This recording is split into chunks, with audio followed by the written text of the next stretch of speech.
in 3D, what's funny is, yeah, you could design whatever you want, but your limitations are how do you get what's on the screen to in your hand? Imagine making a hole in the center of a solid block. Well, how do you get to that hole? We literally put channels where you cannot see, you cannot reach, you cannot do anything unless you had a X-ray or a CT scan or something like that. And it's funny because I think in traditional engineering, most people will be scared because you can't see it. So how do you validate if it's real or not? That's the part of 3D manufacturing that you kind of have to put a little trust in, and that's what unlocks a lot of other features. This whole process starts where we hand design a singular 3D unit cell or a voxel that we then pattern out and propagate into the lattice.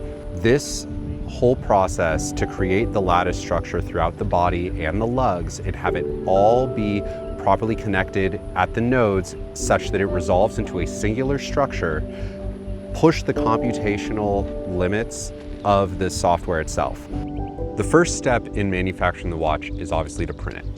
And then you have to remove it from a cake material that helps support the structure in the printer, and then it goes through decaking to clear out the porosity. Then you have to go through debinding, which is whatever is holding together the structure that we're trying to achieve has to be removed so that when you get to sintering, the individual elements that make up the stainless steel alloy can sinter together and actually merge into its own microstructure. After we complete the printing process, this is where we get to see what the final finish of the solar dusted dial actually looks like. Every single element of the microstructure on this angled dial surface, where it merged the 30 micron layers into one continuous surface, creates this wave-like texture that is completely unique and unlike anything we've ever seen. After receiving a watch that has such high variability and dimensioning, has to make you rethink how to create structures that you would typically make on a watch that comes in more consistent. And so that was really one of the big hurdles. Is we've designed a lot of fixtures before, but to adapt to such a large tolerance is something we haven't done. And so again, it's a new way of thinking of traditional machining and traditional fixturing, which is the back end of mechanical engineering that people don't see, that we had to reimagine and rethink. Then you get to machining. And machining is really unique in this case because this is also new territory for that technology, because now instead of dealing with a solid block of material, they're dealing with something that's already 85 to 90% done.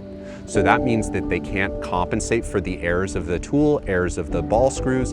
They have to adapt to the geometry in the fixture. So every single program has to be recalibrated based on the specific watch that is inside. Once you get through machining, then you begin assembly. And what we did is we traded tremendous complexity at the part manufacturing stage such that the case of the watch is treated as a singular part.